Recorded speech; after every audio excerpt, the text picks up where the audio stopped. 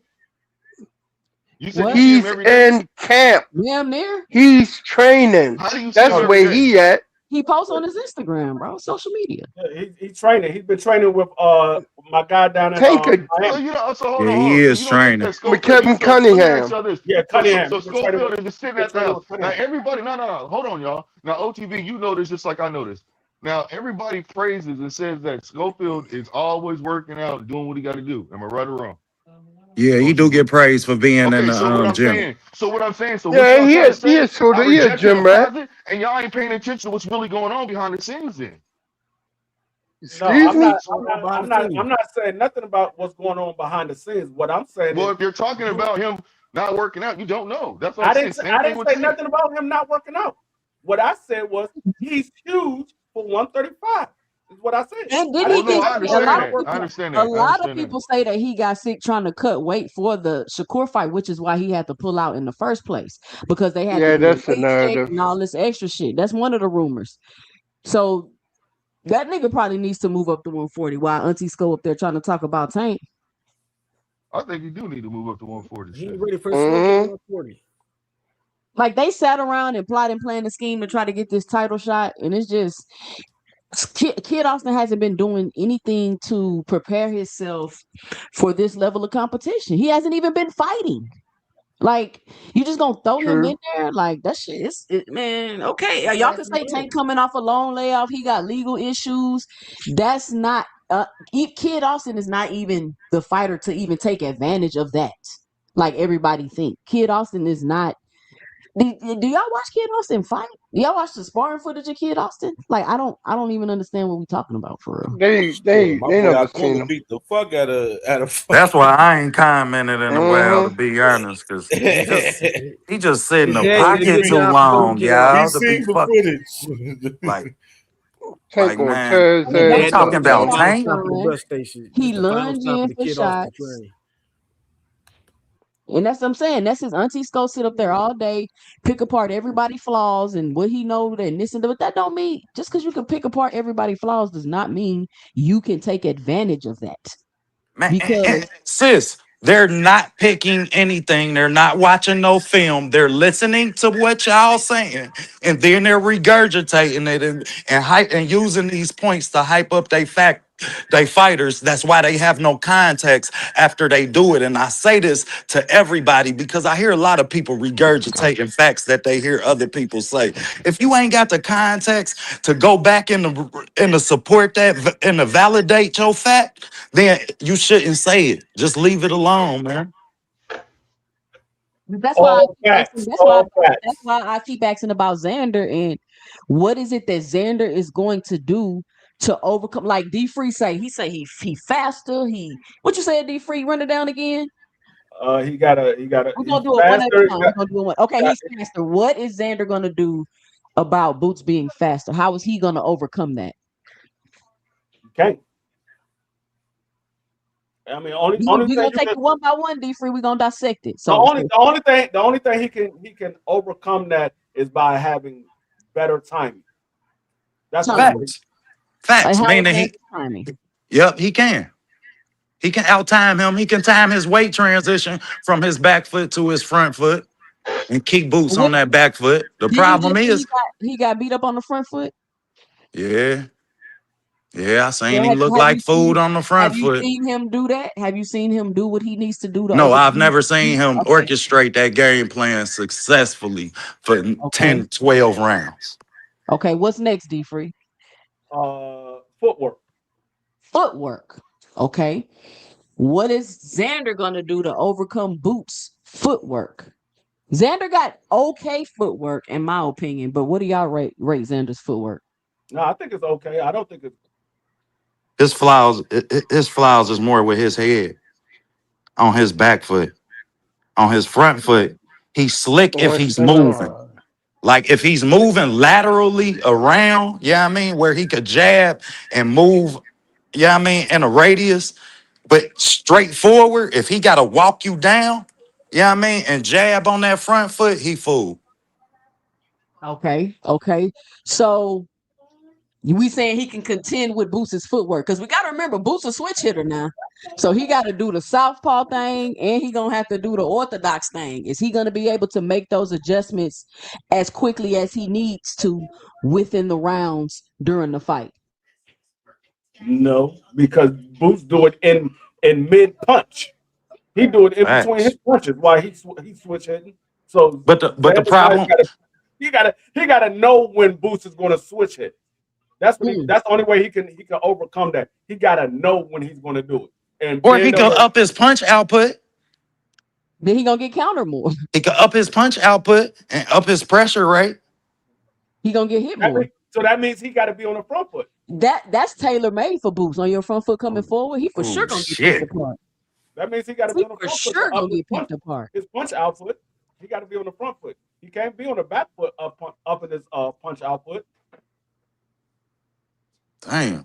He don't really fight off the back foot. He fight on the front foot. He damn sure don't. But when you see him get caught, it's because he gets stagnant in the pocket, sitting on the back foot. In these exchanges, you are watching. He's damn near staying straight up. Like I done seen this him get punched chin in the air, all that, looking straight at the glove hitting. Like Okay, so that's two that he can't. Okay, what's next, D Free? Defense. Now, D Free, there's a lot of people that believe that Jerron Boots Ennis get hit too much, even though he win every round. I don't know how that's possible. What do you mean when you say defense, especially for those people that believe he gets hit too much? Being able to roll with the shot, being able to avoid shots, and being able to block shots. So, like Xander Zayas, he doesn't roll with any punch. He doesn't roll with any punch. When he get hit flush. he damn sure don't. He don't slip a punch either. Damn, he gonna have to clip this D Free giving the breakdown. He breaking it down. For real. He doesn't. I mean, I've been watching Xander since he became a pro. So I've seen every one of Xander's fights. And Xander, like I said, Xander Zayas, he when he gets hit flush. Is a clean contact. Chin up, all of that. Yeah, every once in a while he might throw a glove and it might glance off the glove or he might block it. But if it's not blocked or it's not glancing off the glove, if a person is landing a shot on Xander Zayas, it's a clean shot. And you know that he got hit. You know that he got hit. You can see it. Yeah. Like with Boots, you be like, oh, Boots rolled with that, or Boots might have turned with that shot. So it's not a clean we very seldom see Boots get hit with a clean shot. He does get hit with them, but it's very seldom that he gets hit with a clean shot. And it's usually when he's going in for the kill and his opponent's trying to throw something back. Yep. That's accurate. So Boots got the better defense, and you're saying, contrary to popular belief, Xander gets hit a lot more with clean shots versus Boots, who, even though it looks like he's more so rolling with the shots. Yeah, that's what I see every time. Yeah, because he putting himself in, because Boots always in position to counter. That Roy Jones trade rocked Xander. That Russian, whatever the fuck that dude with Roy Jones was traded. They get rocked fucking Xander, dog. Rocked him. Yeah. And what was next, D Free? Boxing ability. IQ. Now, some people believe that Xander has the better IQ and is the better boxer. What say you? Better IQ. And they I think they refer to Xander as the better boxer because they believe, looking at the Karen fight, Xander will be able to come out and box and move with his footwork like Karen did, and that Boots cannot cut off the ring. Chat, let me know, is that the sentiment? Let me know if I'm correct in saying that. I don't want to misquote y'all.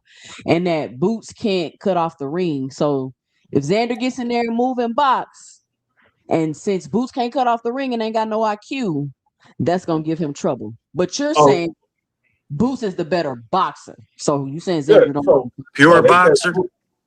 Yeah, he's a better pure boxer. Okay, but what do you say? Okay, what about Xander's boxing? What do you think about Xander's boxing? Like, we want to talk about Xander. What do you think about his boxing? I think everything that I see with Xander is okay. It's like C level. Now he's able to put everything together and be able to overcome the opponents that he's been in the ring with, because he hasn't been in the ring with any A or B level opponents. So meaning he has a good jab, not a great jab. Yeah, I mean, he has. When your skill level is C level, maybe C plus, and you're fighting C level and below, you can look a lot better than what your opponent looks like. You can look a lot better because your opponent is a C level, but they might not have all of the attributes that you have. They C level, but they might not have all of the attributes.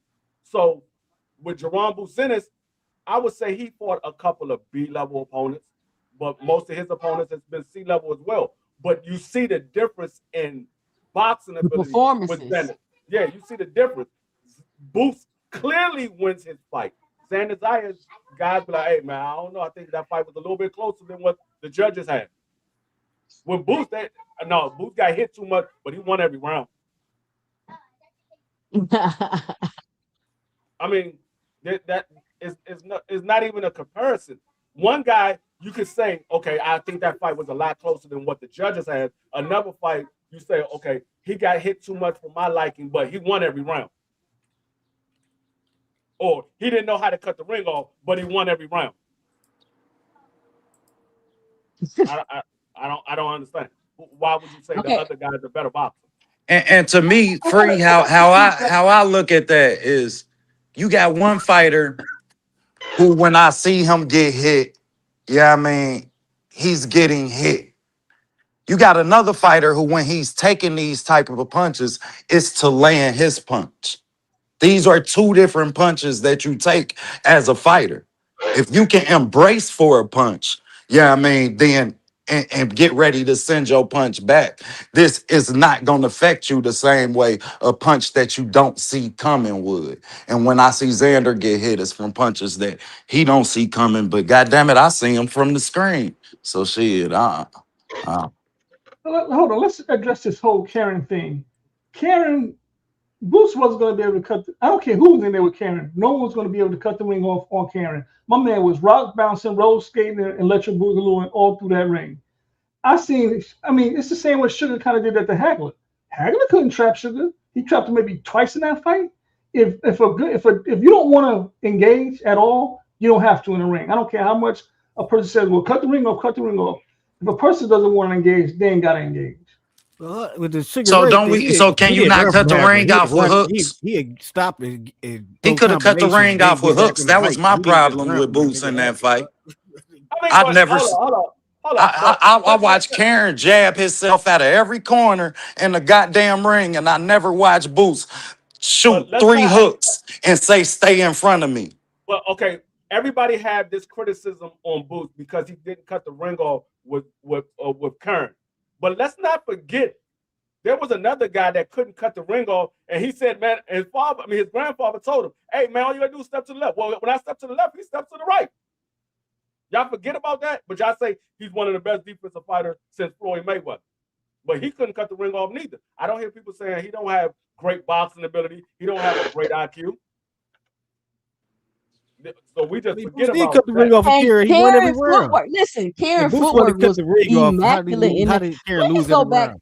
Karen jabbed his way out of every corner in that damn ring. Look at that man's footwork, bro. Go look at that man's footwork. He still lost the round, and his footwork was immaculate in that fight. I studied Karen's footwork in that fight, bro. His footwork was crazy in that fight. He clearly only worked on his footwork during camp. He clearly only worked on running around the ring during his camp. And if Xander thinks he's finna get in there and run around like Karen did, he gonna be sadly mistaken, because one, his footwork ain't like that, and two, his stamina ain't like that. So even if he go in there moving around, how long y'all think that's gonna last? He gonna be moving around and getting punched on? I want fries and Daniel nuggets. 4 to 6 rounds. Yeah, they also fries instead of nuggets too. Somebody wants some fries and nuggets. Get that baby something to eat. Yeah. You giving out food? Okay, well, I got to see what D Free say next so we can break that down. Cam, what you think? What you think, Cam? What you got? You sitting quiet? Quiet? Cam, you there? Yeah, I was just enjoying y'all cook right here. That shit, y'all been cooking for real, man. Y'all been cooking. Yeah. I want to break it down, because it's just every time I ask somebody, they like the Karen. Like, come on, what But does see, that have to do with anything? there's another guy that had a problem with cutting the ring off too. And I don't hear people talk about his ring IQ. When Canelo fought the dude William Skull, he Yeah. couldn't cut Oh the ring yeah. off neither. But I Beevil don't hear Yeah. too. Shit, Beevil too. yeah, people too. I don't Beevil hear people too. talk about their ring IQ, their Bring boxing my ability. phone back. It's like y'all see one fight that Boots somewhat have a Didn't get a problem knockout. with. Right. Basically didn't get a knockout. So, didn't get a knockout. Somewhat had an issue, and y'all said, "Oh, Boots don't have a great ring IQ." But we see Boots go in there and outclass his opponents every single time he gets in the ring. Well, I give him the credit because I seen him fix the problem. Against who? I did see, and Karen ain't come out, and it wasn't against Karen. Yeah, I mean that I seen him fix the problem cutting off the ring. Against who? Against who? Pero, Peril. Who? what was it? What wasn't that dude name? And the That's apparel for 140. He fought David Abenise, and he fought Lima, and then he fought Lima. Karen. It was the Lima fight. My bad. The Lima fight. Lima was a Yeah, I seen. two-sided fight though. Lima ain't no move. I seen him fix it in Lima, but I seen Lima go to move in the early in the fight, and I seen Boots cut that bitch off and meet him there, and that's when I knew, like, oh yeah, okay, Yeah. Man, you I fixed the seen OTB, Boots. problem. you know Lima I don't got seen no good I footwork, seen fam. Come on, I seen Boots OTB. We fight in know slow that, motion, fam. bro. I don't know if that ain't IQ. I don't know what is. I Yeah, he seen the did do nigga that fight. slow motion. He walked up to him in slow motion. He slipped the punch in slow motion, punched him, slipped again, and punched him again. Like what? That is crazy reflexes. That's and that's another thing that D Free didn't even mention. His reflexes is crazy. Like it's crazy. Like how Ryan got them stupid reflexes. He got the reflexes with the skill though. He's gonna be hard to Man, beat. Like I don't know what everybody talking about, but man, he gonna do he's some gonna be tough to poses beat. on Okay, what else Xander. you got? D Free was boxing the last one. Yeah, that was it. That was it. Because I did forget about reflex. So this made the last one reflex. One thing I will say is that this man, I believe that the only way this man does like really lose to Xander is because he's overlooking him. So I don't think he's overlooking him. So I think it's Nah, gonna yeah, I be. don't think he I ain't overlooked. Nah, underestimating He no can't. Puerto Rican's nah, heart. Now he He about can't. to Yeah, make He an that's what I'm can't saying. example. overlook Like, him. He about to nah. make Puerto a like Rican's I statement. don't heart he's been different. talking He down on about to him. make a He's been statement. talking I down met on him plenty of so Puerto much. Ricans with It's no like heart. What you pathetic. talking Like every about? chance he gets, he's like, nah, he ain't this, he ain't that, Talking he ain't about this, he Papi. can't do this. And then, he just I don't know. I just hope Every he's not race of people overlooking have him. people with no heart. Every race. I've never seen a race of people that didn't have people with no heart. And I grew up around Puerto Ricans. You can't just say, well, yeah, maybe he's Oh, a fighter we because know he got they a lot got of heart. heart. Hell yeah, we know he got heart. He wouldn't. Hey, listen, he got heart because of the way he took the fight. Come on now, we know that. Yeah, He didn't Heart go he and there has for. heart confidence. because he's a fighter. When you Heart say and Uh, Puerto confidence Rican is not heart like what in it is boxing, during that this man got fight. that man it's got Okay, that man right. credited got to Okay, the confidence. Puerto. okay. In boxing, I'll give you that in Yeah, Heart. boxing. When you Not, Yes, say not it he is in everyday boxing, life. credited. it's credited to the Puerto Rican style, which is credited to exchanges, their willingness to take a punch and land theirs. So yes, I give that extra credit. Yeah, you get No, credit I for get that. what you said. I thought you meant in everyday life. I thought, like, hold on, everyday Nah, life. hell nah, Okay, all right. My nah, bad. uh-uh. That's on me. Nah, My bad. but we broke down. We just broke down. We just broke it down line by line. I mean, confidence and heart is not gonna win you this fight, bro. no, This is not a it's confidence Xander and has to heart do his can win me footwork. this fight situation. It's not. He He has to use his doesn't. footwork, stand behind his jab. None He's of got that's to still use gonna work. he's None of got that's gonna work. but you can't listen. I understand you don't believe it's gonna work, but it could. He could really be No, I working on can't. some shit, working on his endurance. That's all I'm saying. I understand. Look, but I'm not gonna count him out.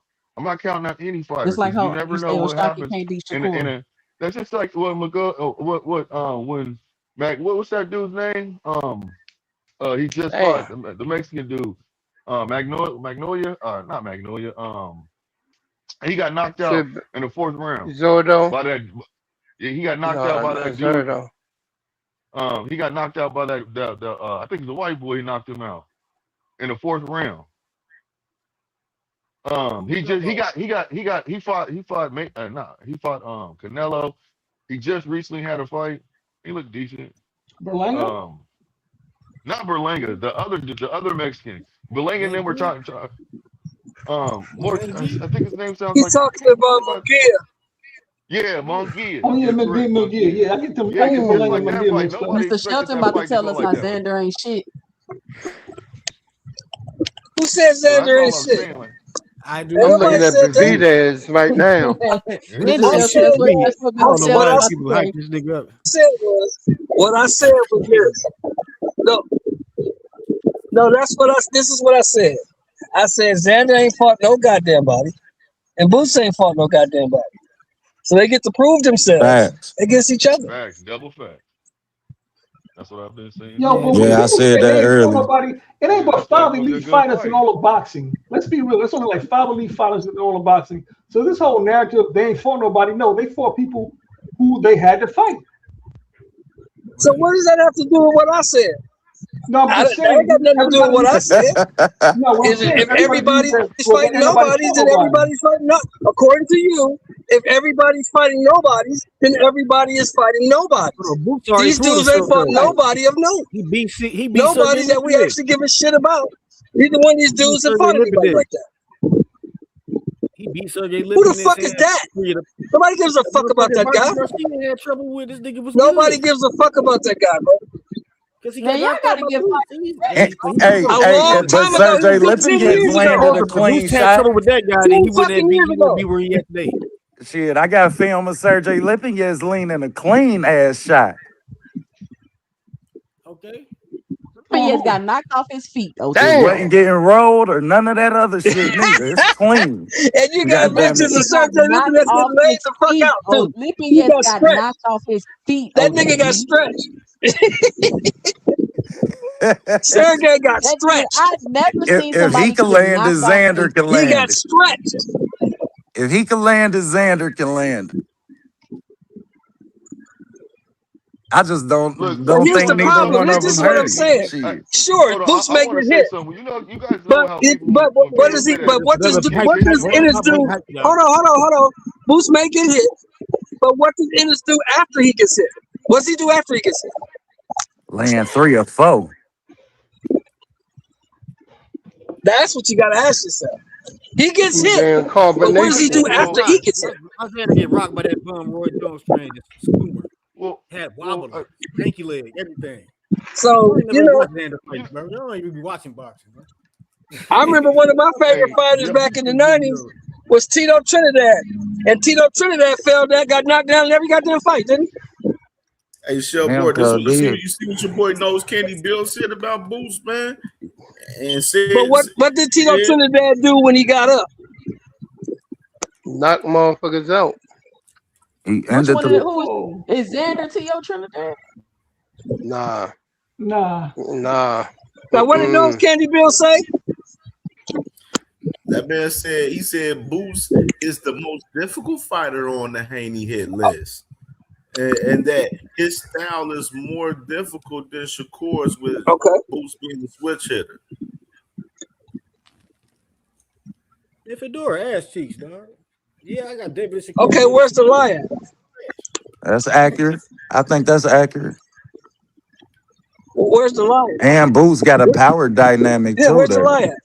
Shit, he hit hard. Goddamn it. Boots can crack. And you know what else I like about Ennis, though? I'm gonna tell you something else I like about Ennis. Ennis is fucking mean, man. Ennis is mean in it. He gonna hurt Xander, man.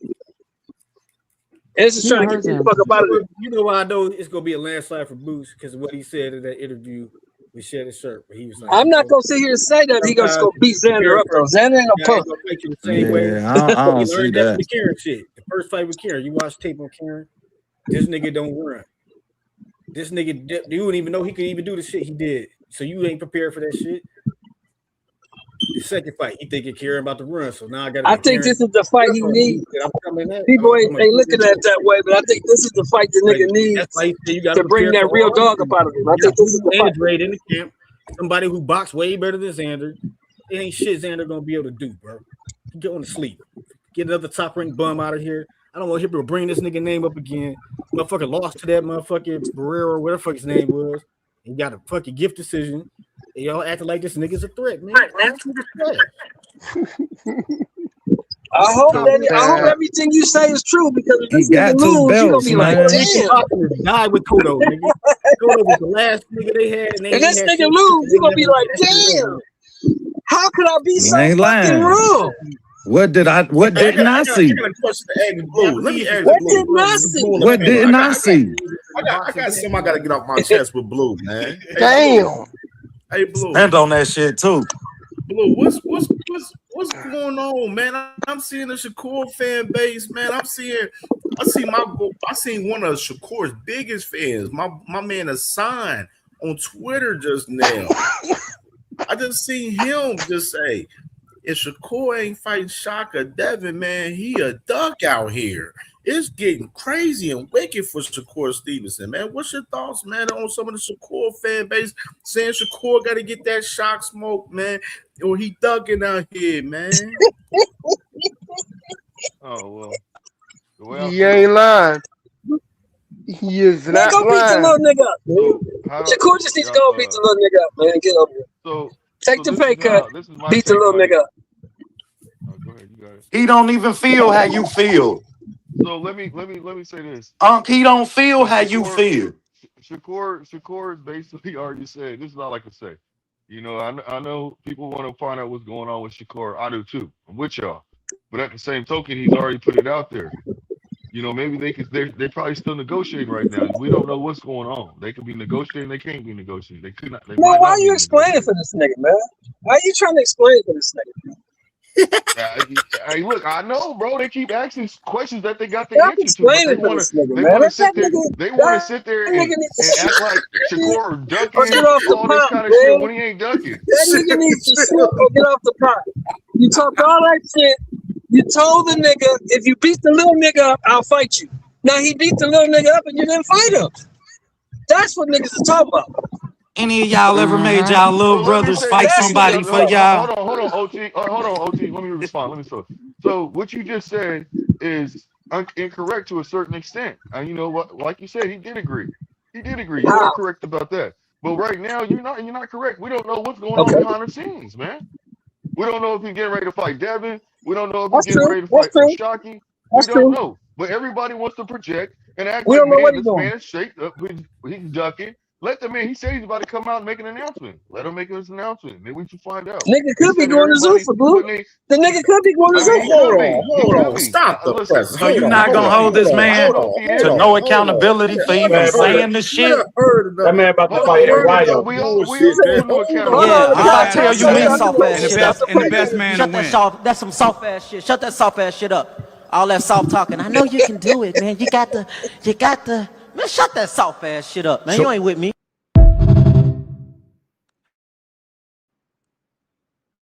There's something on the table that he's already I'm not jacking this whole projecting Shakur shit. I'm not jacking that shit. That shit sound ass to me right here, bro. You know what I'm saying? Projecting, that's the word y'all use. That's the term. Projecting what Shakur's next move is going to do.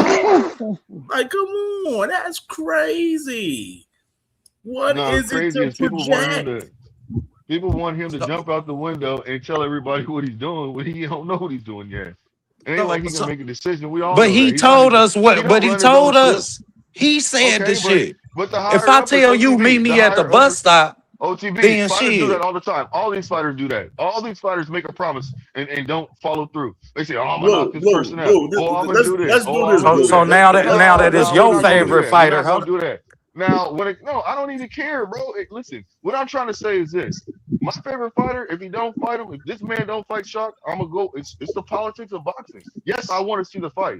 I do want to see the fight. I want to see both fights. Devin and Shock. I got a question, Blue. All right, check this scenario. All right, but I'm not gonna make excuses. Obviously, the Devin shit is all lie.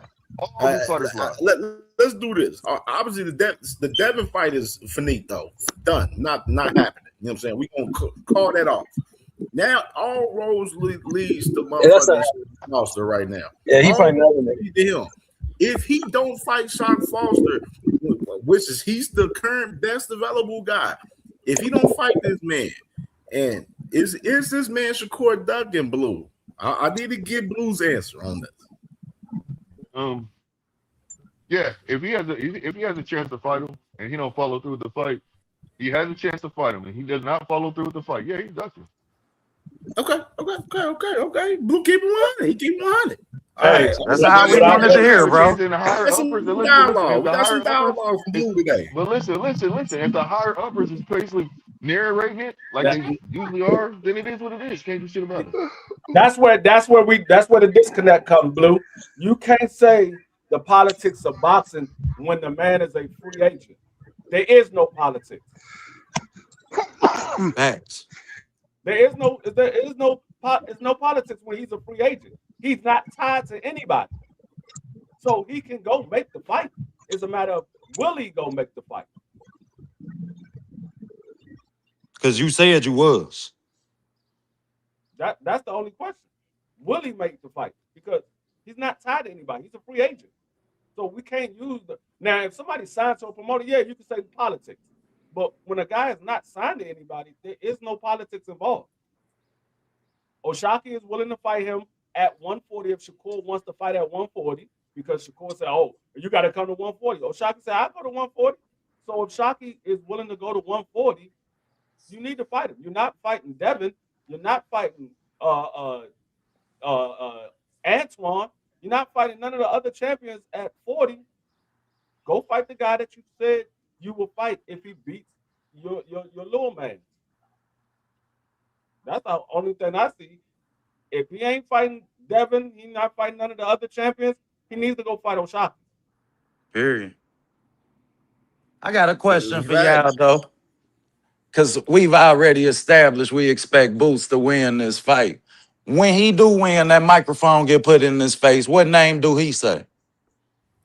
Fundora. The name he should say is Fundora or Virgil. That's the name he should say. Yeah. I don't know what he's going to say, but that's the name that he should say. Yeah, I say Fundora. I want him to put the full court press on Fundora. I keep on seeing Bud at all of these motherfucking boxing events. I feel like, goddamn it, say his name. I should have known OTB was going to say retired. Why you niggas still talking about the retired nigga, man? The nigga retired. Because I still got to look at him around boxing. Every time they even... They just asked. So nigga retired, he can't come to a fight? They just add. You gotta be at every goddamn fight. Maybe I like boxing. I seen him on the promotional in the desert. Goddamn it, walking with. Hey, he wasn't walking in the desert with no other retired boxers. Hey man, hold on. The nigga boxed 30 years. Maybe he likes boxing. Hey, hold on. When that nigga was in the desert, wasn't nobody on up there with him that was retired. Hey, OTB, I'm gonna say this to you, man. Them was all active fighters. He was with in the desert. Go to every fight. In every fight, I would. You sparring Xander, shit. He's greatness. He's greatness, bro. Hey, he's representing, showing up to support these fighters, man. He's doing.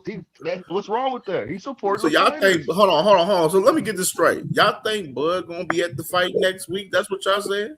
You damn right. Of course he gonna be there. Yeah. You done been sparring Xander. You damn right he gonna be there. And tell me that ain't the site. Tell me that ain't the scene for Boots to say that name. Why would he say Put that pressure on? Bud is not going to be at that fight, y'all. Bud is not about to be at that fight. How can you put pressure on a nigga that's retired? Y'all tweaking, bro. Y'all tweaking. How can you put pressure on a nigga retired? The nigga just said, I seen the nigga say he ain't never say my name. He tell him say my name. I'm gonna tell you where Bud gonna be at next week. I'm about to tell y'all where Bud gonna be at, y'all. Where Bud gonna be at? He's happy to retire. He literally just had an interview and said he's happy. I'm about to tell y'all. I'm about to tell y'all where Bud gonna be at. Bud gonna be over there, in Nebraska. with some white John, man, getting sucked up, chilling on June 27th. He ain't gonna be in Brooklyn, man. That man ain't gonna be in no As damn he should. Brooklyn. Damn, He gonna be in man. Nebraska As he should. over there. As he should. Getting sucked up That by a white narrative chick, is salty having as hell, motherfuckers man. pick As he corn should. for him and That's a shit. salty narrative, man. That's a salty narrative, man. As he Yeah, should. I can't As agree he with that should. narrative, but That's a I salty think he gonna be narrative, there bro. though. That's a salty ass narrative, bro. Stop I it, think he Cheating man. on gonna his be baby there. mama per usual. Cheating on that baby Cam's still a mama. little salty about that ass whooping, but that's okay. Yeah, You know that? yeah, you can Hold on, tell. You can tell. hold on. When Stop the people presses. Stop the when presses. people say It's comments all like right. that, It's narrative all like right. that, you know what it Nobody, is. this ain't got nothing to do with. We talk about Yeah, y'all dude. talking about Boots Ennis gonna be at. Y'all talking about Bud gonna be at Boots Ennis fight June 27th, bro. I He don't might. see it, I bro. think he might. He was I helping think he Xander might. Zayas in camp. Hold on, let me ask this: has Bud been at any of Boots fights? He was just helping Xander Zayas in camp. I didn't see him in camp. Now, that was a rumor, but that wasn't true. I know Tiger was in camp with him, Tiger Johnson, but I don't think Bud. I think that rumor was cat. Bud, I've never seen Bud at any of Boots fights. That's what I'm saying. I don't see Bud being at Boots fight next week. You know what I mean? I don't. Bud, Every time Boots was fighting back in the day, Bud had was a to fight. come back Bud in was the in game, bro. camp. He's going. How y'all feel about Hold Boots on. fighting Let's get Errol this Smith understood. next? Hold on, let's get this understood. That He man don't Bud- know. He kill that old nigga. We remember that man on the Pivot podcast. That man was on the Pivot podcast. Said, no, he wouldn't come back to fight for $100 million. He ain't selling his soul, so he need to be a man of his word and sit his ass the fuck back. Well, why he can't come to the fight though, Cam? Tell me why he can't come to the fight. Why is it wrong for him to come to the fight? He can't come to the fight. I'm saying that he won't go to the fight. I want him to go to the fight. Be there at ringside. We want you to be there. We want you to be there. I think So basically, I heard Fundora Boots. The guys that's active. That man Buzz retired. Okay, so that's the name. So that's the name you would be okay with hearing him say. He said he's spin the block on Virgil. Virgil, get out of this arbitration bullshit with Golden Boy. So, I wouldn't even mention Virgil because Virgil on the shelf right now. We're talking about active Virgil on the guys, shelf not the right now. guys. All right, Cam, we established that already. Don't keep repeating the same shit. We established that already. ODB, we're talking about active guys, not the retired guys that's just popping shit from the sideline. They can keep their ass on the sideline and pop their shit and sit their ass down somewhere. You know what I mean? And watch the real niggas do their thing right now. That's active. Fundora. The next nigga he needs to be fighting is Fundora. We heard you, nigga. Hold on, Cam. Hold on, say the Cam. shit I gotta give you again. some pushback on what you just said, Cam. Gotta give you some pushback. First of all, the real nigga is retired, and if the real nigga comes out of retirement, he gonna have all these niggas out here. Man, you wishing behind you. That's what Man, it is. you It's wishing the behind biggest that. fight in boxing. He come out. Bud didn't fight fighters in their You know what I'm prime. saying? He was Bud did not fight fighters in their prime when he was active. Is in the shadows Why y'all again. think he gonna come out of One of your retirement favorite and fight fighters. somebody in their prime? That don't even make sense. That ain't the biggest fight in boxing if he do.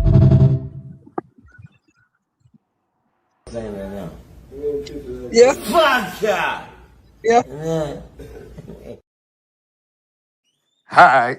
That was all I was Cam, saying. I told you, Cam, that nigga, boy. Guys. Hey, Cam, that's what I said. That's why I Oh, said you you hating on crazy that shit, nigga, boy. That nigga pulled up the AD moment. Thanks, my nigga. Well, nothing be bigger. He got a whole bunch of them. Hey, listen. That was all I was saying. There's gonna be a lot of He niggas got upset. he sucking Hey, Blue, if Bud comes out of retirement, hey, we want to see that man coming back That and shit fight. ain't happening. But you know, it will be the biggest fight. But Bud yeah, comes out of retirement, he goes and fight somebody else. Then he gonna look like a fucking bullshitter, like the motherfuckers gonna call it out, bro. They're gonna call it out. So Bud came out And we cool with that. We cool with that. Hey Cam, as Bud fans, we cool with that. Hey, look, if We Bud cool comes with out that there and fights because we Fundora, know if Bud come back, you it's have gonna a be for the problem with that biggest fight in boxing. Y'all praying for this boy Bud to come back, huh? That's what it sounds Nah, like. nah, I'm asking you a question. If Bud comes out of retirement and goes for fight. Man, why you got me up here with Nah, my that's a hustle, fight I man? wanted. That's a fight I wanted to see when they was both active. I still want to see it. Shit, I feel like if you in camp and you sparring with Xander, if you goddamn it even around the gym, yeah, I mean, then shit, that's a fight I still want to see. Man, Bud Aaron need to Pryor, do what Sugar Ray he Leonard, I doing. wanted I to want see the that nigga to shit stay too. where he at. That man need to do what he doing. Bud need to stay retired, do what he doing. And let Boots do what he doing. Them niggas a decade apart. Hey, soft shit up. 2 cents. Them niggas a decade apart. Oh, Nah, we don't want to hear that, man. Bud comes out, he fights him. Don't be scared. Bud Don't be ain't coming. scared, Bud 2 didn't fight cents. fighters in their prime when he was active. How he gonna Hey, come well, out he of tried to retirement and fight fight Boots, a and Boots prime turned it fighter? down. No, he Boots, did they not turned try it to down. fight Him Boots, and and his Boots team Errol turned turned Spence him down wasn't the down. in fight his Boots down. prime. was the man mandatory. Errol Boots was Spence the wasn't man in his prime. mandatory. Yeah, he knew what he was doing. Come on now. We know what it was. He couldn't fight him. He was under contract. Stop it, please. That's an excuse. That's just a narrative people Not made an up. excuse. That's a fact. did you When I see say how Errol the that, wasn't that's in fight not his even prime went? an till opinion. It's 10 not years. a That's an fact. His fact. boy He Bud It's would have not back a been fact. fight, sued man. big time if he would have His if he would have took that motherfucking fight. ass It's not a retired, fact. man. It's not a fact. Hey, fuck It is a that. fact. What are you talking about? He was under It's not a contract. fact. He had a It's not a rematch with fact. Earl It's Spence. not a fact. Okay, so what is it then? That's not Why true. Errol He didn't didn't have a take the rematch. rematch? He didn't have a rematch. Yeah, he had a 2 rematch fight. cents. No, hold on. Errol 2 ain't cents said want it's the not a fact though. rematch. So I need her to elaborate because right now Hey, hey, man, I'm about to nah, go man, on No, I'm mute we not right ain't, gonna now. look, 2 we elaborate. cents, not what you about to talking about relive again? this I know the right motherfucker answer. You don't. retired ass, man. Fuck him. Yeah, Fuck yeah. cuz. He tell his bitch ass to come out. Tell his bitch ass to come out and fight. If he ain't come out the fight, and tell People his be putting bitch out ass to shut false the fuck narratives, up. This man. is the Cut it fight out. out. You know what I'm saying? That's just the fact of the matter, man. That man Bud need to put up or shut up. Come back and fight or shut the fuck up. That's where I'm at with it. You know what I'm saying? That's where you All at this with Do it?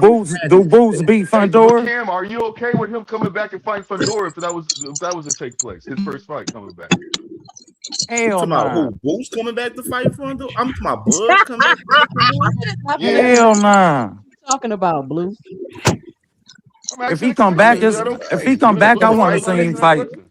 He come back, I want to see him fight. Goddamn it, Boots, and that's it. No, I understand, but if he comes back and has that fight with Fundora, would everybody be upset with that? Would y'all be okay? I mean, I would think Bud would come back to fight at 60 for one. I don't even think he would come to 54. No, yeah, that is true. That is true. That's some dreamland shit when I think about it. I didn't think about 154. I was I just thinking about don't the want fighter to see that himself. shit anyway. But Yeah, I do got a yeah, question. yeah. I Do don't want to y'all see it think either when Boots I think beat about it. Not Fundora? 154. I do. I think he does. I think he got a great shot at beating Fendor. I He's want to see how I he. think it'd be a to good beat fight. him. I think. Yeah, Look, I I want to don't see how know. he does. I want to see how he does with Fendor's newfound jab. You Um, did? yeah, because with Fendor That using that jab now, that's he's a different. he's a different he's a different type of fighter now. The Fendor of old, I think Boots beat him easy. But now that Fendor is using that jab and using his reach and keeping that distance, I want to see how Boots can get around that. I think Boots has the best chance of getting around that over everybody at 54. I think Hell other yeah, guys with can. that head movement, shit. I think he has the best chance. I think other guys can get around it too, but I think Boots has the best chance of getting around it. I think Boots got the head movement to negate that jab. Now, But I would say that's more of a 50-50 fight than Boots versus uh, Zayas. Xander Zayas. Boots versus Fendor is more of a 50-50 fight. Hmm. Damn, I gotta agree though. But Shit, there, And Earl Spence got Tim Zoo coming up, man. This is gonna be fire, man. Shit coming up. Oh yeah. I mean, he got an interview supposed to drop with Andre Ward. I'm waiting for that shit to drop. Hopefully it drop by tomorrow so I can react to it tomorrow on the show tomorrow, man. But hey, I said I Earl, don't know how Earl looked in this fight. He's been out of the ring for 3 years. I don't know how he looks in this fight, but something is telling me Earl is gonna beat the dog shit out of Tim Zoo. Something I just I have never been high on Tim Zoo's boxing ability. I just gave him credit because he wants to get in a fight with all of the names. But as far as his boxing ability, I've never been high on Tim Tszyu. I never thought Tim Tszyu was one of those guys. But I gave him credit because he did want to get in there with those guys.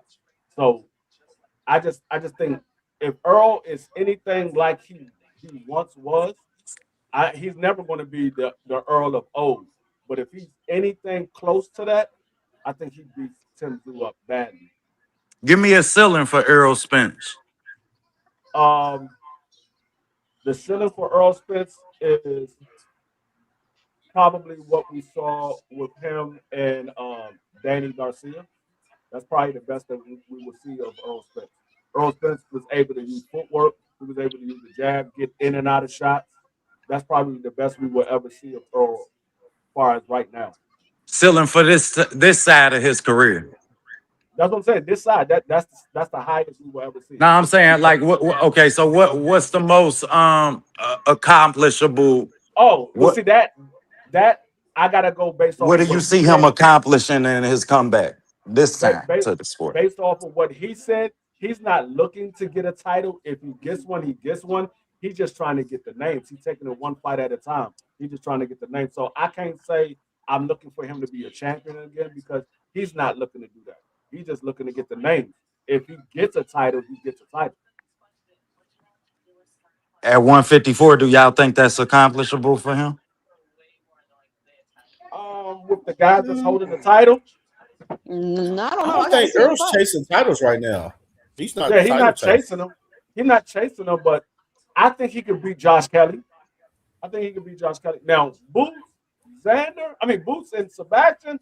I don't know. I don't want to see him fight none of the younger guys, bro. I'm gonna be real. I do not want to see Earl fight none of the younger guys, man. I want to see him fight Jamel. They said Jamel's in talks to fight the winner of Earl and Tim Tszyu. I'm for that fight 100%, man. Jamel and Earl for sure, man. Yeah, I would love to see that. I would love to see that. I would love to see out of the old guys and they on their way out. Let's finally get a Keith Thurman and Earl Spence. If you're not going for none of the younger guys and trying to get a title, why not get a Keith Thurman and Earl Spence now? Get that fight over and done with. I think Earl beats Keith Thurman, but let's get it. Earl and Keith Thurman. You would want to see that shit free? I mean, if he's willing to get in the ring with him, I always wanted to see it, but Earl said he wasn't going to give Keith Thurman an opportunity because Keith Thurman didn't give him an opportunity. So I can't be mad at the guy, but I've always wanted to see the fight. That's why I'm at with that D-Free. I think Earl, Keith, Jamel, like those guys from that era should be fighting each other, man. I don't want to see them guys fight none of the younger guys, man, for real. That's just me. Hey, I wanted to point this out. I want to get your opinion too. I heard Xander Zayas, he said the loser of that fight, as far as Tim Tszyu and Earl, should retire. What's your thoughts about that? With Xander Zayas saying that right there? I think the loser of that fight will retire. I think whoever loses in that fight, they will retire. And I think the stage is set. Niggas might win and still retire. Like, you just don't never know. That's true too. That's true too. But yeah, ain't it in Australia? I mean, I definitely think the loser of that fight retires because Earl might say, "Okay, you know what? I can't beat Tim Tszyu. I don't have it. I don't have it anymore." So he probably said, "I'm gonna hang it up. This is my last fight." Tim Tszyu, he might look at it. I got knocked out or beat up 3 of my last 5 fights. I'm done. Going out with a win. Shit. I just don't want to see it. Given Errol Spence and the Errol Spence he's always exhibited, shit, dude he ain't quitting. He wasn't gonna quit in a Crawford fight. Shit, Errol would still be getting knocked the fuck down if that fight ain't get stopped. So I don't know that I want to see Tim Tszyu really beat him. But Tim Tszyu only lost. Tim Tszyu lost what, 2 or 3 fights? Yeah, that's what I'm saying. He got beat up and he got beat up and stopped in 3 of the last 4 fights he had. Now he get in there with Earl and he get beat up again. That would be 4 fights. Yeah, his ass done. Yeah, done. Hey, it's a tune-up hey, for Earl. OTB, I think if it comes down to it, if he would have continued on, the ref wouldn't have stopped that fight. I think he would have been knocked out, like for real cold. You know he But was working.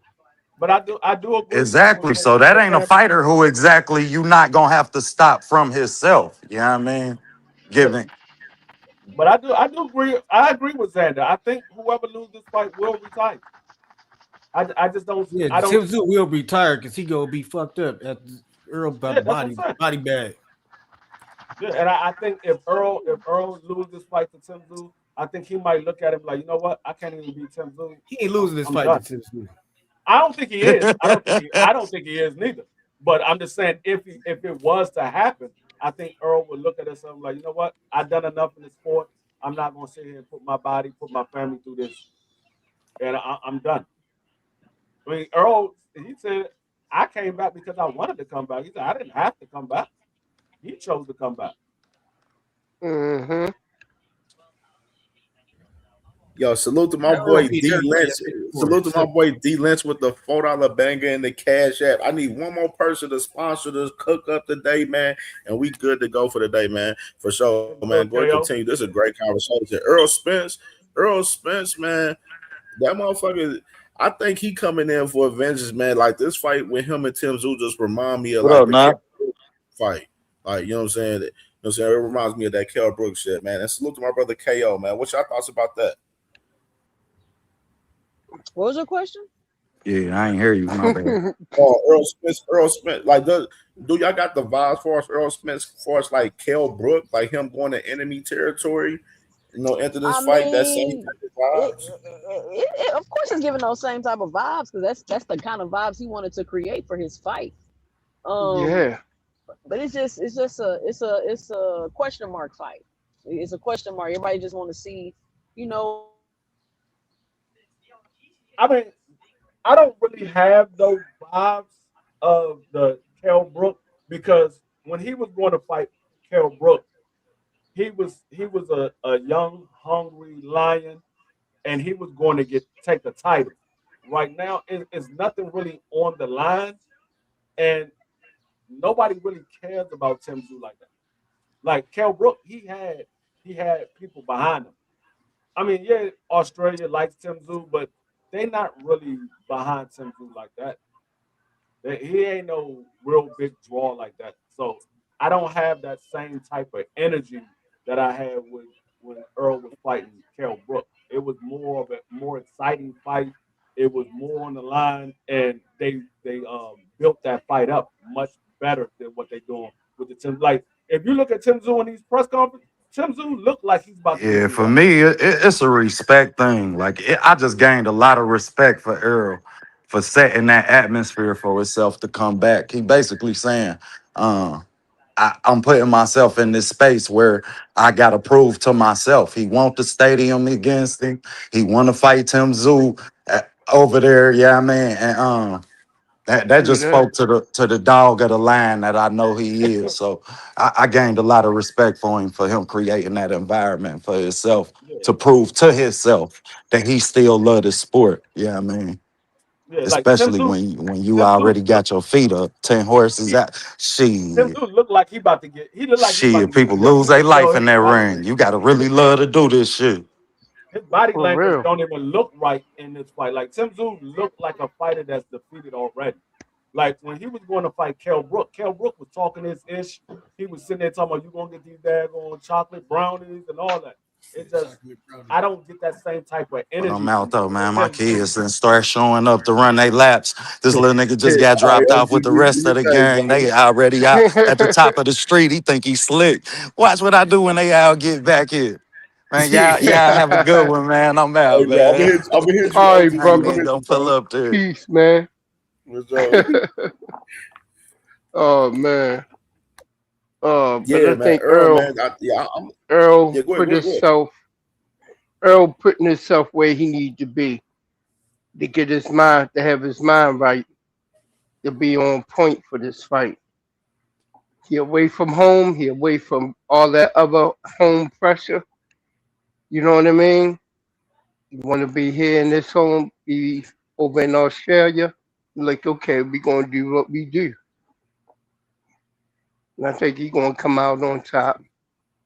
You know, I just want to see how he look in the ring, how he reacts. You know, because he did need that. He did need that 3 year layoff in order to get his mind right for his brain to actually heal. Right. So he looked good in camp, though. He looked real good. He looked damn good in camp. Man, that guy's in shape. So he gonna see what we gonna do. My brother KO, man, what's goody, bro? Man, what's up with y'all, man? Hey, I was worried about Earl till I seen that motherfucking that training video. Man, he about to step on this nigga, man. The fuck? He about to beat Mm-hmm. this dude. He about to beat this dude ass, man.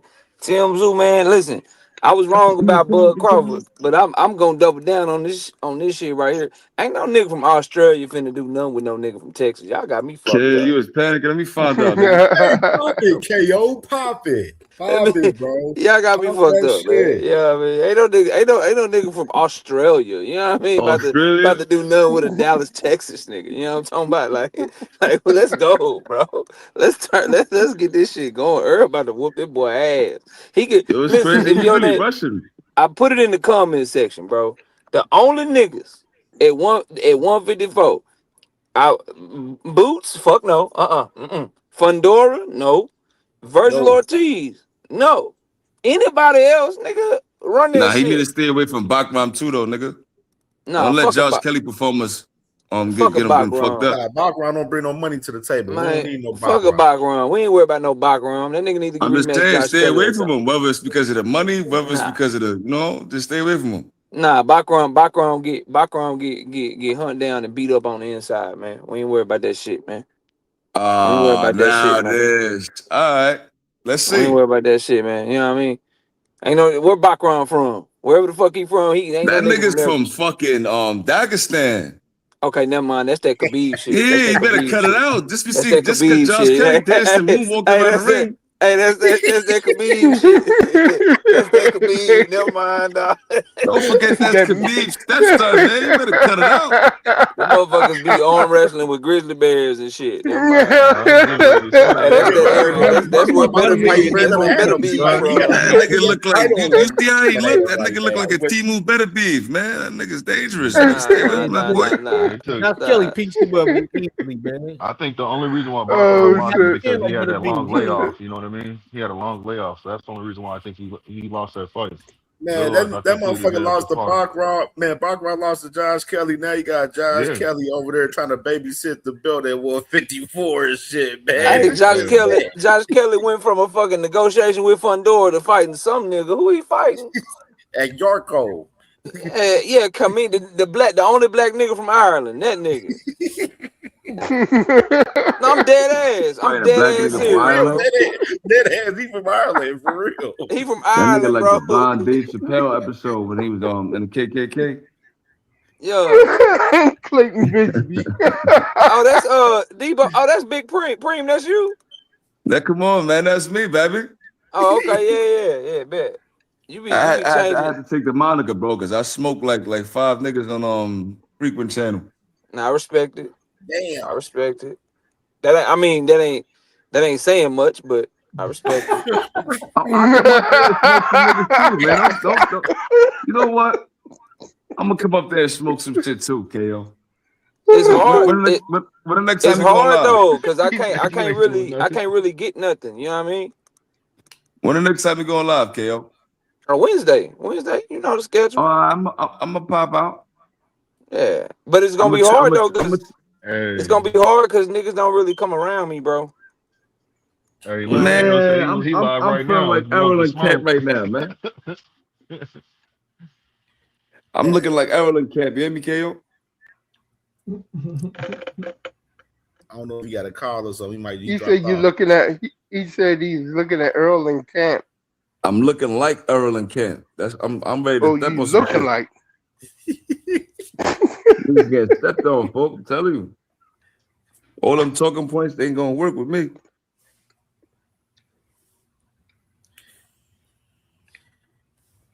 Man, So I'm motherfucking, looking at hey, Glory kickboxing right now. So You already know. Yeah, he got a call. when's Spence in this nigga I fight, he bro? got a call that came in.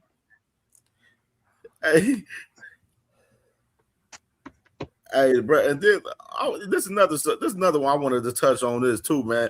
Look at Conor being dumbass right here. Look at this dumb motherfucker yesterday. Dude. Yeah, I mean, the goal for me is to get the WBC world title. It's a belt that I've dreamed of achieving since I was a kid. It's the belt my dad won. That belt's mine. And Ryan, I'm taking it. And there's nothing you can do about it, bro.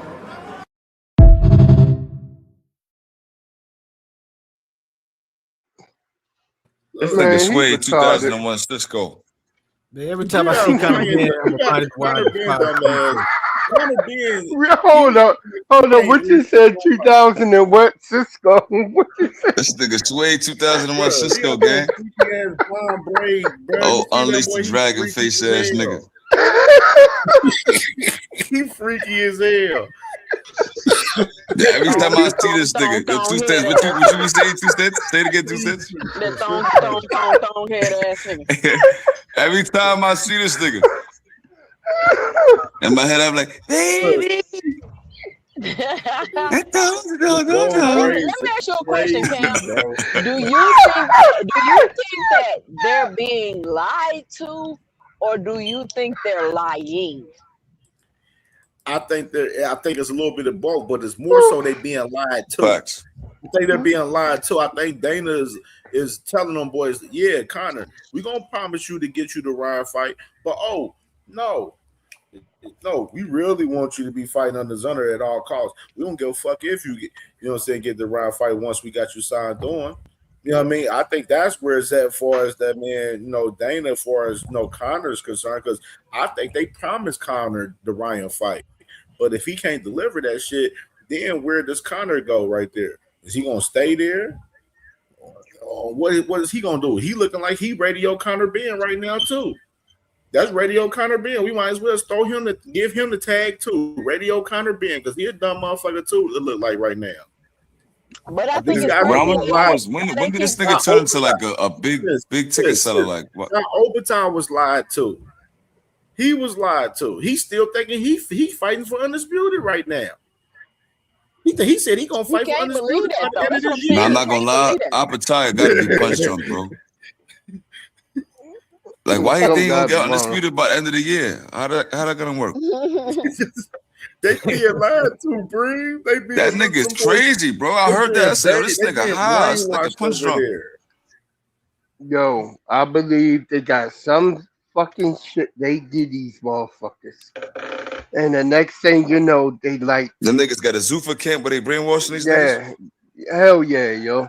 They gotta be brainwashing the fuck out of these motherfuckers, yo. They call this nigga Dana Dr. Zuffa. Bro, this so delusional.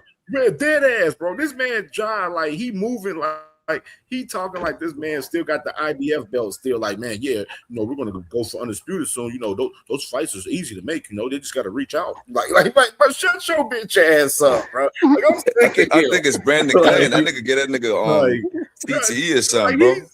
I think they just told the nigga to say that shit. They was like, this the script. They asked you this that's what I They told him to stay, right? They had a teleprompter in the background, right? That's why I'll fight any one of these guys. I'm gonna be undisputed. It pisses me off how dumb he is, what the bro. fuck? It really pisses me off how dumb John Overtime So is. think about how they campaign on the ring belt being better than the WBC belt because it don't got no sanctioning fees. Now all of a sudden the Zuffa fighters gonna want the belts to pay the sanctioning fees? It don't make sense. It don't make sense. They ran this whole campaign against the WBC. Where's the money going? Having people pull up. Y'all remember that? Yep. And everybody was like, they was talking about how it's because they corrupt, blah, blah, blah, blah, blah. And it's like, okay. So clearly that had something to do with Turkey and what they had going on. They waged a war against the WBC. And then now all of a sudden it's like, oh, we cool. Yeah, no, we cool. Oh, you remember what happened? Nah, I was tripping. We cool now. And it's like, no. For some reason, they keep acting like they cool in public, but behind the scenes, I don't really think they cool for real. This is a political game these people are playing. And What you saying? His job beside looked like he was kidnapped. I don't know if y'all are y'all familiar with politics at all, but it's a lot of saying what you don't be doing. Like that's politics. So Dana White is clearly showing he don't want to work with promoters by trying to take their fighters, having them sign contracts behind their back and all this other fugazi stuff and lawsuits and all this stuff Dana White got going on with these promoters. Eddie Hearn keep coming out. Frank Warren keep coming out. They keep coming out and saying that these people are unwilling to work with other people. So they're obviously trying to cause this confusion on purpose. Because I feel like there's no way these fighters don't know what's really going on. There's no way Conor Benn still talking about this WBC belt and Oscar done sent the cease and desist. Y'all won't even talk to Oscar. Like I don't. Right. It's weird. Mm-hmm. So why kind of bet that he gonna fight Ryan? See, this the shit I hate to hear. Like, y'all was running here talking about the belts don't matter, and now y'all team belts. Like I'm not team belts. Flyer. My opinion has not changed at all. I'm sorry, but not sorry, Flyer, that you're 70 years old and you have the comprehension level of a fucking second grader. Like, bro, the fucking belts is y'all talking point. Y'all guys is the guys that's talking about going to Zuffa. I might be fourth grader, bro. Y'all guys, favorite fighters, put themselves at risk of getting their titles stripped. Like, come on. What does our opinion about the belts got to do with this conversation? Not one thing. Whether we care about the belts or not, what does that have to do with the conversation? It doesn't, sis. What does that have to do with the conversation? We're talking about sanctioning bodies working with Zuffa. So because of our opinion about the belts, we can't talk about the sanctioning bodies working with Zuffa? Is that what you're saying?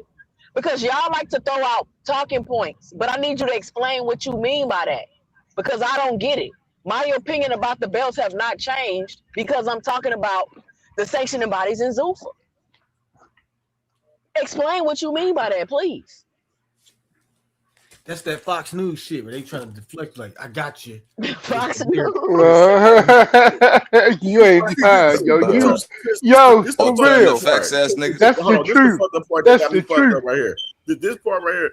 He's talking about, oh, y'all the belts, but now this guy, they the accolades merchants that my brother Aircraft. I'm gonna use my brother Aircraft term. They the accolade merchants that they like to be, but now they talk about, oh, Devin, he about a bag now, man. Shakur about a bag. Exactly. He might give that belt up, right? So you got the belt guys. They're about the bags now. They don't care about the belts now. You know what I'm saying? Accolade merchant. That's their stance now. That's the funny part. If he want to take it to that fucking extent, you know what I'm saying? Got a lawyer. They ain't anybody with a good lawyer. So let me respond to Frequent. So Frequent, because I feel like belts aren't the end all be all. I should say, oh well, David Benavidez should drop his belts and go fight Jao. Like, what kind of, that is some dumb reasoning, Frequent. That's dumb as hell. That doesn't even make any. I don't even know how you correlated that. I don't understand. If David Benavidez wants the belt, what does that have to do with my opinion about the belts?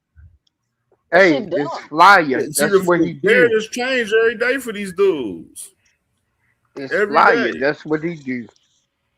Talk this dumbest shit. But you know what's dumb, Cam? They saying that David Benavidez should drop his belt I gotta get him a leg warmer for that. But nobody is saying that Jao Opetaia should have kept his belt to fight David Benavidez. Do you see how that logic works?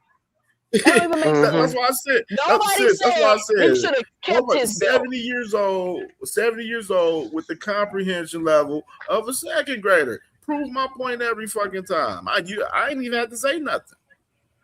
Didn't have to say nothing. He got to get a 10-second leg warmer for that logic. That's just stupid, bro. Come on. Like, come on, man. Like, we got to be real, bro. Like, ducking Ja when Ja was trying to get the fight, he was literally fucking trying to get the fight with the man Noel McKillian. First thing he did was become Zuffa champion. 2 cents. He wasn't hitting up PBC like, what's up with the fight with David Benavidez? No, David Benavidez said I told him the fight will be next. So some could argue that dude is ducking. I just think it's some gangster shit going around behind the scenes where these niggas is trying to press like they getting kidnapped. No cap. And like, they had the gangster meeting at the White House. Crawford was there. Trump was there. Crawford was there. All the niggas trying to see to go to the cartels, see what they can get, who can get money. I don't think Crawford was there, gang. He took a picture Yeah, with he Trump. was Bro. What you there. talking about? He was there. there. Yeah, He was sitting with Ja Opataya, Tyson Fury, and Conor Benn. That's the fact. Yeah. They paying sanctions fees. It was more boxers there. You know that boy a coon. Yeah, I ain't want to call the brother coon, but yeah, you Supreme, might what be I right. told you, bro. You already know. I've Yeah, been it's a told fact. you about it. Yeah, it's a fact. Told you about it. I know what type of time Butter's on. Yeah, they had the cold gang up there, damn near. They had more boxers than MMA guys up there. Tyson Fury, Triple H in the White House VIP section.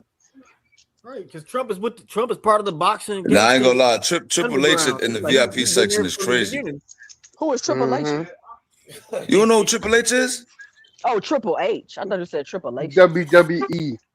Yo, Yeah. I got almost got suspended for pedigreeing somebody in 3rd grade. Hey, I swear to God. Hey, did y'all right see in this? recess. Yo, you crazy, Nigga yo. whole forehead What the open. fuck? Hey, what I y'all swear to God. thoughts about this right here with Tyson Fury, man? He get one of the badges from the US, right? One of these medals, man. Tyson Fury. I don't know, man. Remember, they was saying he can't come to America. They probably trying to line him up. Trump pardoned him. Nah, they ain't lying no more. Yo, matter of fact, he might have gave up your man Kinahan, because then they booked Kinahan recently. The Europeans got Kinahan though. So I'm just saying though, Kinahan is locked up, and now this nigga's in the White House. I don't know, bro. But Kinahan I had to locked put up my in the 10-4 UK, kufi on, bro. Ireland, where the fuck is Hey, you reading the room, Bree, for real. I gotta put my 10-4 kufi on. This nigga hasn't been to America how long, bro? And he got a medal, bro. Now he got a little funny coin. He had the White House. I don't know, bro. Secret Service medal, bro. I'm saying, bro. He said I'm gonna drop a dime on now. What that medal mean? That mean he's snitching, nigga. Secret Service, nigga. Like, you trying to protect I mean he's snitching, no gap. Bro, do Bud Crawford got this medal? I don't even think Bud Crawford got this. Bud Crawford don't even got this medal. It's fucking nasty. That's what I'm saying. He just got his ass whipped 2 times in a row. This nigga the medal. That nigga snitching. That nigga not even American. The fuck he getting a medal for? That's crazy. Crawford, nigga, they calling him Kendrick Lamar and all that. That's crazy, man. I don't like how they doing us, bro. Nigga, this America. They been doing this shit. Tyson Fury, like the nigga they wish was an American. Like, I mean, as far as they concerned, this nigga in his own country. Where's Dondrick at? I need Dondrick to let me know about this medal, man. I know Dondrick should be somewhere, man. He might listen to something, man. I want to know what's up with this medal because I'm like, Dondrick about to pop out and talk some crazy bro? shit. And then he said too, that man Free talking about this man, Turkey is his promoter and everything. He might have really told on that nigga, man. Remember, Kinahan, you know, they were saying that Turkey replaced Kinahan, bro. And he was hiding out in Dubai and all that. I just find it a little weird, bro. You get the Secret Service like backdoored him and was the mastermind the whole time. I think so. Get a motherfucker apart, and then they're gonna take the fight from the UK and move it here to fucking Vegas. That's some crazy work. Them niggas suck anyway, man. Shit, AJ way over the hill, man. I don't give a fuck where that fight at anyway. Now, I'm not gonna lie, they really might be kidnapping niggas because didn't AJ just see his best friend get his head decapitated in the car accident? Yeah, that shit wasn't no accident. Why is this nigga fighting? Like, what's going on? I don't know. He moved on quick from that shit, didn't he? That's kind of quick to get. That's kind of crazy, bro. He got a tune-up. That nigga was training and shit. He was streaming. This nigga. They got the zoo for brainwashing kid, man. They say, don't worry about it. They sent that nigga to. Yeah, keep fighting to get the bread. Man, that's a fact. That nigga I wouldn't fight though if I was there. He just They put the chip in them niggas' head. That nigga had to keep going pushing, nigga. Hey, nigga, he just beat Jake Paul and got a big bag. That nigga moved on quick. He was like, all right, my niggas, rest in peace. All right, let's keep on going. I mean, what else he gonna do? He said, rest in peace, y'all. Y'all be with me. Y'all be with me, man. Be sad. Yo, no cap. What would you do, bro, if you got in a car accident and you seen your best friend get his head decapitated? You think you gonna be worried about Tyson Fury, nigga? Yeah, I wouldn't be. He said his boys would want him to continue on, man. You know what I'm saying? Keep the ball. What you think about that, no cap? You can't just starting to fight two no Put up the good fight, mate. Just forget about the nigga and say, you know, you gotta be like, nigga, I gotta win this. You gotta use that shit for motivation. That nigga contracted to Yeah, fight. he's gonna say some shit We like gotta that. think about that too, though, y'all. He contracted to fight, though. Oh, you saying that AJ's like Diddy when he fell off the bike? I'm saying this. Remember in '97 when he made that Missing You? Hey, Seemed like yesterday we used to rock the show. AJ's exclusive to He's exclusive to the zone too. That was a hit on AJ, nigga. They sending him a message. You talking about a 9-figure nigga? Why Oh yeah, AJ, we gotta remember AJ. That nigga AJ Johnson was Diddy in the exclusive to '97 the zone video, too, man. y'all. That nigga fell off the bike and got back up, started rapping. Man, I feel like Tyson Fury them trying to push this fight with AJ because of what he just went through. Like they trying to catch him. I can't believe he getting back in the ring so soon. To be honest with y'all, it's crazy. Yo, remember that big one? Yeah, I remember that shit, yo. When Diddy fell off the bike, I should be crying. I was a little kid. Nigga Since got Steve up like and yesterday, start he used to rapping. rock I the was show. like, I like smack you rock the show. That's AJ right now. Move hey, yo. Nigga moved yo, on. Yo. Nigga said, missing you. Hey, look at them GC crazy. video. GC, they was telling on themselves in them videos, yo, back in the day. That's why they was moving them so quickly. Oh, you go back and look at them frame by frame, you be seeing trannies in the background, Nasty all types of crazy shit, yo. The big I was like, yo, especially that Juicy video. I was like, damn, yo, what the hell? You talking about you talking about One More Chance? You talking about that video? Yeah, no, Juicy Fruit. Juicy Fruit and One More Chance. Yeah, I was a little kid. I ain't had a keen eyes for that, man. I ain't watched that Hey, video. yo. How did shit go? Yo, I can't even play Biggie no more, yo. I'm traumatized. I got a bone to pick. I can't play no more Biggie Yeah, I had a bone to Smalls. pick with you too, Stance. Let me hear what you got to say, because I got Why smoke for you. why you over there? Why you over there at Johnson Bound Central trying to have intelligent It's not political called Johnson Beach conversations? Central. Nah, it's fake. It's Johnson Bound Central, but at the same time, right? It is not. They be having these random ass characters up there, right? So like, That's what I'm saying. I'm like, this. they be come on, trolling man. me, and I just be cooking them. I don't mean to bring up like, you know, they just be getting cooked. They be getting irritated. As soon as you start talking about some real comments, that's what I'm saying. They bring up a real subject and think I'm gonna be stuck. 4 people like jumped off the panel. I was like, damn, Supreme. Nah, I ain't gonna lie, I smoked them bad. I did smoke them bad, bro. Yo, FaZe, you might need to jump in over there, bro. Man, they be on too late, man. I be trying to catch it, but these niggas be on the East Coast time. That should be like, they be getting on East Coast time like Man, they be getting off at 4 in the morning and shit, man. yo. Yeah, them niggas need help, bro. Niggas crazy, yo. Them niggas, man, the other Crazy. night Flyer was on the 4 in the morning his time. I said, damn, nigga, what the fuck? I was like, yo, Hey, y'all gotta appreciate woke the up, people the that nigga bring was y'all. still talking. Y'all gotta appreciate the people bringing y'all the late night boxing talk. CamJ got the morning sold up. Yeah. It'd be cool, but I keep missing it though. I keep fucking. Oh yeah, the morning, yeah. Cam got the morning and the vice grip. That's a lock. That's a lock right there. What I was gonna say, 2 cents. I seen you say something in the comment and I let it rock. I said, I ain't gonna lie. When I see you, I'm gonna say something. When I brought up the Obama thing, right?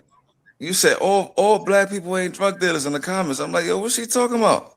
I said they not criminals because but this is my thing with that. We're gonna talk about it on 2 Cents After Dark. Come tonight. Because I was gonna bring that up tonight. Come tonight. Yeah, all right, that's the perfect platform. Yeah, you're right. I'm gonna save what I was gonna say, but go ahead though. Hey, you know, Cam, so look, I'm riding in the Uber today, got to drop my car off, get oil change and all that. And I was talking to this white guy, and he was like, did you see the fights and stuff? I'm like, yeah, man, there was some good fights and stuff. He said, ha, ha, ha. Did you hear the guy said Michelle Obama was a man? I'm like, what the fuck? Do they still believe that, bro? He laughed about I it. got that And tweet too. I'm like, I don't really think that shit funny. I think it was like disrespectful, you know, dissing the former president's wife.